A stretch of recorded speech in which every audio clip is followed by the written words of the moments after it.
ಮೋದಿ ಕಾಲದಲ್ಲಿ 50%ಗಿಂತ ಕಡಿಮೆ ಕೋಮು ಗಲಭೆಗಳು. ಇದು ಸತ್ಯನಾ?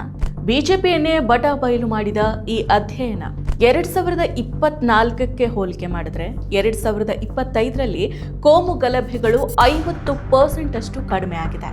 ಹಾಗೇನೆ ಹಿಂಸಾಚಾರ ಭೀಕರವಾಗಿದೆ. ನಮಸ್ಕಾರ, ಈ ದಿನ.comಗೆ ಸ್ವಾಗತ. ನಾನು ಸಪನ. ಕೇಂದ್ರದಲ್ಲಿ ಮೋದಿ ನೇತೃತ್ವದ ಬಿಜೆಪಿ ಅಧಿಕಾರಕ್ಕೆ ಬಂದ ಬಳಿಕ ಕೋಮು ದ್ವೇಷ ಭಾಷಣಗಳು, ಕೋಮು ಗಲಭೆ, ಹಿಂಸಾಚಾರಗಳು ಹೆಚ್ಚುತ್ತಾ ಇದೆ. ಕೋಮು ದ್ವೇಷ ಹಳ್ಳಿಗಳನ್ನು ವ್ಯಾಪಿಸ್ತಾ ಇದೆ. ಇಡೀ ಜಗತ್ತು ಸಾಮರಸ್ಯ, ಸಹಬಾಳ್ವೆಯತ್ತ ಮುನ್ನಡಿತಾ ಇದ್ರೆ ಭಾರತ ಕೋಮು ದಳ್ಳೂರಿಗೆ ಒಳಗಾಗ್ತಾ ಇದೆ ಅನ್ನೋದನ್ನ ಇತ್ತೀಚಿನ ಕ್ರಿಸ್ಮಸ್ ಹಬ್ಬದ ಸಮಯದಲ್ಲಿ ನಡೆದ ಘಟನೆಗಳು ತೋರಿಸಿದಾವೆ. ಕ್ರಿಸ್ಮಸ್ ಸಮಯದಲ್ಲಿ ಚರ್ಚ್ಗಳು ಸೇರಿದಂತೆ ಹಬ್ಬದ ಸಂಭ್ರಮ ಇದ್ದ ಸ್ಥಳಗಳ ಮೇಲೆ ಹಿಂದುತ್ವ ಕೋಮುವಾದಿ ಕಾರ್ಯಕರ್ತರು ದಾಳಿಯನ್ನ ನಡೆಸಿದ್ದಾರೆ. ಇದೆಲ್ಲದರ ನಡುವೆ 2024ಕ್ಕೆ ಹೋಲಿಕೆ ಮಾಡಿದ್ರೆ 2025ರಲ್ಲಿ ಇಡೀ ದೇಶದಾದ್ಯಂತ ನಡೆದ ಕೋಮು ಗಲಭೆಗಳ ಸಂಖ್ಯೆ 50%ಗಿಂತ ಕಡಿಮೆಯಾಗಿದೆ ಅಂತ ವರದಿಯೊಂದು ತಿಳಿಸಿದೆ. ಇಷ್ಟೇ ಅಲ್ಲ, ಗಲಭೆಗಳ ಸಂಖ್ಯೆ ಕಡಿಮೆಯಾಗಿದ್ರೂ ಪರಿಸ್ಥಿತಿ ಏನು ಸುಧಾರಿಸಿಲ್ಲ. ಧರ್ಮ ಆಧಾರಿತ ಹಿಂಸಾಚಾರ, ಗುಂಪು ದಾಳಿಗಳು ಮತ್ತು ಕೋಮು ವಿಭಜನೆಗಳು ಇನ್ನಷ್ಟು ವ್ಯವಸ್ಥಿತ, ಸಂಘಟಿತ ಮತ್ತು ಆಕ್ರಮಣಕಾರಿ ಸ್ವರೂಪವನ್ನು ಪಡೆದಿದೆ ಅನ್ನೋದನ್ನ ವರದಿ ಒತ್ತಿ ಹೇಳಿದೆ. Centre for study of society and secularism ನಡೆಸಿದ ಅಧ್ಯಯನ the Indian Express, the Hindu, the Times of India, Sahafat ಹಾಗೂ ಮುಂಬೈನ ಇಂಕ್ವಿಲಾಬ್ ಪತ್ರಿಕೆಗಳ ವರದಿಗಳನ್ನು ಆಧರಿಸಿದೆ. 2024ರಲ್ಲಿ 59 ಕೋಮು ಗಲಭೆಗಳು ನಡೆದಿದ್ವು. 2025ರಲ್ಲಿ 28 ಕೋಮು ಗಲಭೆಗಳು ಮಾತ್ರ ಸಂಭವಿಸಿದಾವೆ. ಇದು 52% ಇಳಿಕೆಯನ್ನ ಸೂಚಿಸುತ್ತೆ. ಈ 28 ಗಲಭೆಗಳಲ್ಲಿ 4 ಮಂದಿ ಸಾವನ್ನಪ್ಪಿದ್ದಾರೆ, 360 ಜನರು ಗಾಯಗೊಂಡಿದ್ದಾರೆ ಅಂತ ವರದಿ ವಿವರಿಸುತ್ತೆ. ಗಲಭೆಗಳ ಸಂಖ್ಯೆ ಇಳಿಕೆಯಾಗಿದ್ರೂ ಗುಂಪು ಹಿಂಸಾಚಾರ ಹೆಚ್ಚಾಗಿನೇ ಇದೆ. 2025ರಲ್ಲಿ 14 ಗುಂಪು ಹಿಂಸಾಚಾರಗಳು ವರದಿಯಾಗಿದೆ. ಈ ಹಿಂಸಾಚಾರದಲ್ಲಿ 8 ಜೀವಗಳು ಬಲಿಯಾಗಿದೆ. ಇದು 2024ಕ್ಕೆ ಹೋಲಿಕೆ ಮಾಡಿದ್ರೆ ಒಂದು ಘಟನೆ ಹೆಚ್ಚಾಗಿದೆ. ಆ ವರ್ಷ 13 ಹಿಂಸಾಚಾರ ಪ್ರಕರಣಗಳು ದಾಖಲಾಗಿದ್ವು ಮತ್ತು 11 ಸಾವುಗಳು ಸಂಭವಿಸಿದ್ವು ಅಂತ ವರದಿ ವಿವರಿಸುತ್ತೆ. ವರದಿಯಲ್ಲಿ ಕೋಮು ಗಲಭೆಗಳ ಸಂಖ್ಯೆ ಕಡಿಮೆಯಾಗಿದೆ ಅಂತ ತನ್ನ ವಿಶ್ಲೇಷಣೆ ತೋರಿಸಿದ್ರು ಧರ್ಮ ಆಧಾರಿತ ಸಂಘರ್ಷ ಮತ್ತು ದ್ವೇಷದಲ್ಲಿ ಯಾವುದೇ ಬದಲಾವಣೆ ಕಾಣ್ತಾ ಇಲ್ಲ. ಕೋಮು ದ್ವೇಷ ವಿಭಿನ್ನ ಆಯಾಮ ಮತ್ತು ಹಾದಿಯನ್ನ ತೆಗೆದುಕೊಂಡಿದೆ. ಮುಸ್ಲಿಂ ಮತ್ತು ಕ್ರಿಶ್ಚಿಯನ್ ಸಮುದಾಯಗಳ ವಿರುದ್ಧದ ಸಾಂಸ್ಥಿಕ ತಾರತಮ್ಯ, ಸಾರ್ವಜನಿಕ ಸ್ಥಳಗಳಲ್ಲಿ ಅವರ ಸಂಸ್ಕೃತಿಗಳನ್ನು ಬಲವಂತ ನಿರ್ಬಂಧ ಮಾಡೋದು, ಅಲ್ಪಸಂಖ್ಯಾತರ ಆಚರಣೆಗಳನ್ನು ಮೂಲೆಗುಂಪು ಮಾಡೋದು, ದ್ವೇಷ ಭಾಷಣದ ಪ್ರಸರಣ, ಹಾಗೆಯೇ ಹಿಂದುತ್ವ ಭಯೋತ್ಪಾದಕ ಗುಂಪುಗಳಿಗೆ ಯಾವುದೇ ನಿರ್ಬಂಧ, ನಿಯಂತ್ರಣವನ್ನು ವಿಧಿಸದೇ ಇರೋದು ಹೆಚ್ಚಾಗಿದೆ. ಇಷ್ಟು ಮಾತ್ರ ಅಲ್ಲ, ಹಿಂದೂ ಹಬ್ಬಗಳ ಸಮಯದಲ್ಲಿ ಹಿಂದುತ್ವವಾದಿಗಳು ದಾಂಧಲೆ, ಪ್ರಚೋದನೆ, ಉದ್ವಿಗ್ನತೆ, ಹೈಪರ್ ಸಂಭ್ರಮ ಹಾಗೂ ಪ್ರಾಬಲ್ಯದ ಪ್ರತಿಪಾದನೆಗಳು ಕಂಡುಬಂದಿದೆ. ಸಾರ್ವಜನಿಕ ಸ್ಥಳಗಳಲ್ಲಿ ಹಿಂದುತ್ವದ ಸೂಚಕಗಳು, ಆಚರಣೆಗಳು, ಕೋಮು ದ್ವೇಷ ಪ್ರಚೋದಿಸುವ ಕೃತ್ಯಗಳು ಹೆಚ್ಚಾಗಿದೆ. ಇದು ಬಹುಸಂಖ್ಯಾತ ಸಾಂಸ್ಕೃತಿಕ ಪ್ರಾಬಲ್ಯವನ್ನ ಉತ್ಪ್ರೇಕ್ಷಿಸಿದೆ ಅಂತ ಅಧ್ಯಯನ ವಿವರಿಸುತ್ತೆ. ಮುಖ್ಯವಾಗಿ ಇಡೀ ದೇಶದಲ್ಲಿ 28 ಕೋಮು ಗಲಭೆಗಳು ನಡೆದಿದ್ರು ಬಿಜೆಪಿ ನೇತೃತ್ವದ ಮಹಾಯುತಿ ಅಧಿಕಾರದಲ್ಲಿರೋ ಮಹಾರಾಷ್ಟ್ರದಲ್ಲಿನೇ 7 ಗಲಭೆಗಳು ಸಂಭವಿಸಿದಾವೆ. ನಂತರದ ಸ್ಥಾನದಲ್ಲಿ ಪ್ರಧಾನಿ ನರೇಂದ್ರ ಮೋದಿ ತವರು ರಾಜ್ಯ ಗುಜರಾತ್ ಮತ್ತು ಬಿಜೆಪಿ ಅಧಿಕಾರವನ್ನ ಹಿಡಿಯೋದಕ್ಕೆ ಶತ ಪ್ರಯತ್ನ ಪಡ್ತಾ ಇರೋ ಪಶ್ಚಿಮ ಬಂಗಾಳ ರಾಜ್ಯಗಳಿದಾವೆ. ಈ 2 ರಾಜ್ಯಗಳಲ್ಲಿ ತಲಾ 4 ಕೋಮು ಗಲಭೆಗಳು ಸಂಭವಿಸಿದಾವೆ.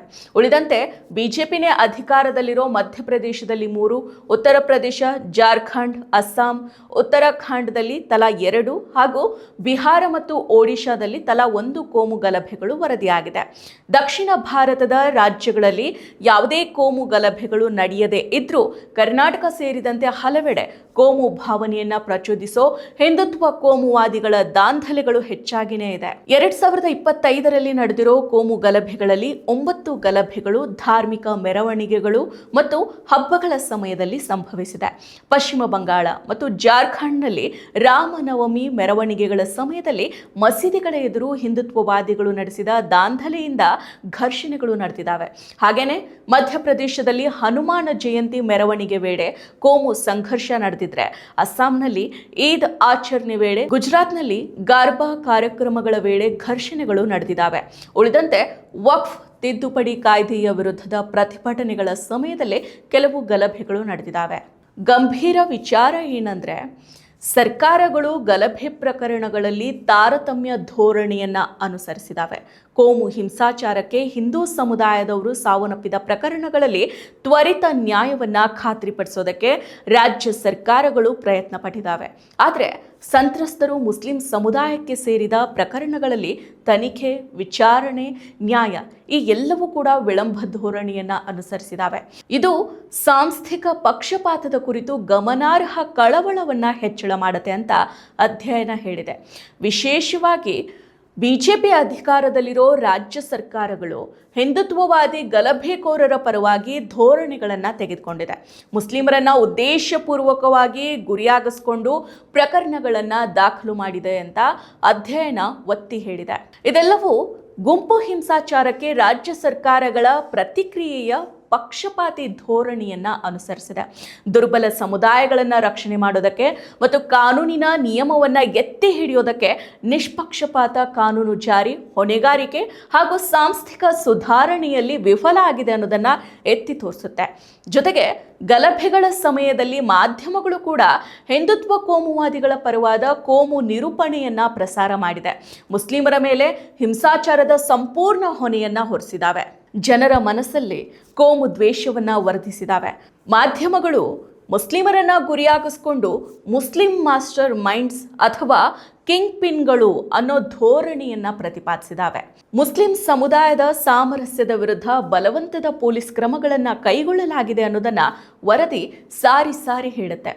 ದೇಶದಲ್ಲಿ ಮುಸ್ಲಿಮರ ಮೇಲೆ ಮಾತ್ರ ಅಲ್ಲ, ಕ್ರಿಶ್ಚಿಯನರ ಮೇಲೂ ಕೂಡ ದಾಳಿಗಳು ನಡೀತಾ ಇದೆ. ಇತ್ತೀಚೆಗೆ ನಡೆದ ಕ್ರಿಸ್ಮಸ್ ಆಚರಣೆಯ ಸಮಯದಲ್ಲಿ ಚರ್ಚ್ಗಳು ಮತ್ತು ಕ್ರಿಸ್ಮಸ್ ಕಾರ್ಯಕ್ರಮಗಳ ಮೇಲೆ ಹಲವಾರು ದಾಳಿಗಳು ನಡೆದಿದ್ದಾವೆ. ಇದು ಮತ್ತೊಂದು ಅಲ್ಪಸಂಖ್ಯಾತ ಸಮುದಾಯದ ಮೇಲೆ ಹಿಂದುತ್ವದ ಕೋಮು ದ್ವೇಷವನ್ನ ಸೂಚಿಸುತ್ತೆ. 2024 ಮತ್ತು ಅದಕ್ಕೂ ಹಿಂದಿನ ವರ್ಷಗಳಲ್ಲಿ ಕ್ರಿಸ್ಮಸ್ ಆಚರಣೆಗಳ ಮೇಲೆ ಕೆಲವು ದಾಳಿಗಳು ನಡೆದಿದ್ರು. 2025ರಲ್ಲಿ ಈ ದಾಳಿಗಳು ಹೆಚ್ಚು ಸಂಘಟಿತ ಮತ್ತು ಆಕ್ರಮಣಕಾರಿಯಾಗಿ ಹೆಚ್ಚಾಗಿದೆ ಅಂತ ವರದಿ ವಿವರಿಸುತ್ತೆ. 2025ರ ನವೆಂಬರ್ ಅಂತ್ಯದವರೆಗೆ ದೇಶದಾದ್ಯಂತ ಕ್ರಿಶ್ಚಿಯನ್ನರ ವಿರುದ್ಧ 706 ಹಿಂಸಾಚಾರ ಘಟನೆಗಳು ನಡೆದಿದ್ದಾವೆ. ಅವುಗಳಲ್ಲಿ ಹಲವು ಮತಾಂತರ ವಿರೋಧಿ ಆರೋಪದ ನಿರೂಪಣೆಗಳ ಜೊತೆಗೆ ನಡೆದಿರೋ ದಾಳಿಗಳಾಗಿದ್ದಾವೆ. ವಿಶೇಷವಾಗಿ ತೀವ್ರವಾದ ಹಿಂಸಾಚಾರ ಕ್ರಿಶ್ಚಿಯನ್ನರಿಗೆ ಸಮಾಧಿ ಹಕ್ಕುಗಳನ್ನು ನಿರಾಕರಿಸೋದನ್ನ ಒಳಗೊಂಡಿದೆ ಅಂತ ವರದಿ ಗಮನಿಸಿದೆ. ಇನ್ನು ಇವರೆಷ್ಟೇ ಕೋಮು ಪ್ರಚೋದನೆ ಮಾಡಿದ್ರು ದೀಪಾವಳಿ ಬರೀ ಹಿಂದೂಗಳ ಹಬ್ಬ ಆಗಿ ಅಷ್ಟೇ ಉಳಿದಿಲ್ಲ. ಮೊಹರಂ ಅಂತೂ ಮೊದಲಿನಿಂದಾನು ಮುಸಲ್ಮಾನರದ್ದು ಅಷ್ಟೇ ಅಲ್ಲ, ಎಲ್ಲರ ಹಬ್ಬ ಆಗಿದೆ. ಉತ್ತರ ಕರ್ನಾಟಕದಲ್ಲಿ ಲಿಂಗಾಯತರು, ಕುರುಬರು, ನಾಯಕರು, ದಲಿತರು ಸಂಭ್ರಮದಿಂದ ಮೊಹರಂ ಹಬ್ಬದಲ್ಲಿ ಪಾಲ್ಗೊಳ್ತಾರೆ. ಕ್ರಿಸ್ಮಸ್ ಕೂಡ ಈಗ ಕ್ರೈಸ್ತರ ಹಬ್ಬ ಅಷ್ಟೇ ಅಲ್ಲ, ದೀಪಾವಳಿ ಬೆಳಕು, ಕ್ರಿಸ್ಮಸ್ ಸಾಂತಾಕ್ಲಾಸ್, ರಂಜಾನ್ನ ನಾನಾ ವಿಧದ ಭಕ್ಷ್ಯ ಭೋಜನಗಳು ಯಾರಿಗೆ ಬೇಡ? ಯಾವುದೇ ಹಬ್ಬ ಬರಲಿ ವ್ಯಾಪಾರಿಗಳಿಗೆ ತಮ್ಮ ವ್ಯಾಪಾರ ಚೆನ್ನಾಗಿ ನಡಿಬೇಕು, ಜನರಿಗೂ ಕೂಡ ಸಂಭ್ರಮ ಬೇಕು. ಹೀಗಾಗಿ ಹಬ್ಬಗಳನ್ನು ದುರುಪಯೋಗ ಮಾಡಿಕೊಳ್ಳೋ ರಾಜಕೀಯ ದಂಧೆ ಬಹಳ ಕಾಲ ನಡೆಯೋದಿಲ್ಲ. ಗಣೇಶನ ಹೆಸರಿನಲ್ಲಿ ಗಲಾಟೆ ಮಾಡೋರಿಗೆ ಗಣೇಶನ ಮೇಲೆ ಭಕ್ತಿಯಾಗಲಿ ಶ್ರದ್ಧೆ ಆಗಲಿ ಇರೋದಿಲ್ಲ. ಓಟ್ಗಾಗಿ ಇಂತಹ ಆಟಗಳನ್ನು ಅವ್ರು ಆಡ್ತಾರೆ. ಇದು ಬಹಳ ದಿನಾನೂ ನಡೆಯೋದಿಲ್ಲ. ಇನ್ನು ಕೋಮು ಗಲಭೆಗಳ ಸಂಖ್ಯೆಯಲ್ಲಿ ಕಂಡುಬರೋ ಇಳಿಕೆ ದೇಶದಲ್ಲಿ ಶಾಂತಿ ನೆಲೆಸುತ್ತೆ ಅನ್ನೋ ಭ್ರಮೆಯನ್ನ ಮೂಡಿಸಬಾರದು. 2025ರ ವಾಸ್ತವ ಚಿತ್ರಣ ಇನ್ನಷ್ಟು ಆತಂಕಕಾರಿಯಾಗಿದೆ. ಗಲಭೆಗಳು ಕಡಿಮೆಯಾದರೂ ದ್ವೇಷ ರಾಜಕಾರಣ ಹೆಚ್ಚು ವ್ಯವಸ್ಥಿತವಾಗಿದೆ. ಹಿಂಸಾಚಾರ ಇನ್ನಷ್ಟು ಕ್ರೂರ ಆಗಿದೆ. ಇದು ಆಕಸ್ಮಿಕ ಹಿಂಸೆಯ ಯುಗ ಅಲ್ಲ, ಬದಲಾಗಿ ಸಂಘಟಿತ ಕೋಮು ಹಿಂಸೆಯ ಯುಗ ಅನ್ನೋದನ್ನ ಈ ವರದಿ ಸ್ಪಷ್ಟವಾಗಿ ತೋರಿಸುತ್ತೆ. ಮುಸ್ಲಿಂ ಮತ್ತು ಕ್ರಿಶ್ಚಿಯನ್ ಸಮುದಾಯಗಳನ್ನು ನಿರಂತರವಾಗಿ ಗುರಿ ಮಾಡೋದು, ಅವರ ಧಾರ್ಮಿಕ ಸಾಂಸ್ಕೃತಿಕ ಅಸ್ತಿತ್ವವನ್ನು ಸಾರ್ವಜನಿಕ ವಲಯದಿಂದ ತಳ್ಳಿ ಹಾಕುವ ಪ್ರಯತ್ನಗಳು ವ್ಯವಸ್ಥಿತವಾಗಿ ನಡೀತಾ ಇದೆ. ಇವುಗಳು ದೇಶದ ಧರ್ಮ ನಿರಪೇಕ್ಷ ಸಂವಿಧಾನಾತ್ಮಕ ಆಧಾರಗಳನ್ನು ಒಳಗಿನಿಂದಾನೇ ಕುಸಿತಗೊಳಿಸ್ತಾ ಇದೆ. ಹಬ್ಬಗಳು, ಮೆರವಣಿಗೆಗಳು ಮತ್ತು ಧಾರ್ಮಿಕ ಕಾರ್ಯಕ್ರಮಗಳು ಶಾಂತಿಯ ಸಂಕೇತ ಆಗಬೇಕು, ಆದರೆ ಅವು ಇಂದು ಪ್ರಾಬಲ್ಯ ಪ್ರದರ್ಶನ ಮತ್ತು ಭೀತಿಯ ಉಪಕರಣಗಳಾಗ್ತಾ ಇರೋದು ನಿಜಕ್ಕೂ ಕೂಡ ದುರಂತ. ನ್ಯಾಯ, ಕಾನೂನು ಮತ್ತು ಆಡಳಿತ ವ್ಯವಸ್ಥೆಗಳು ದುರ್ಬಲ ಸಮುದಾಯಗಳ ರಕ್ಷಣೆಗೆ ನಿಂತಿಲ್ಲದಾಗ ಹಿಂಸಾಚಾರ ಸಾಮಾನ್ಯ ಆಗತ್ತೆ.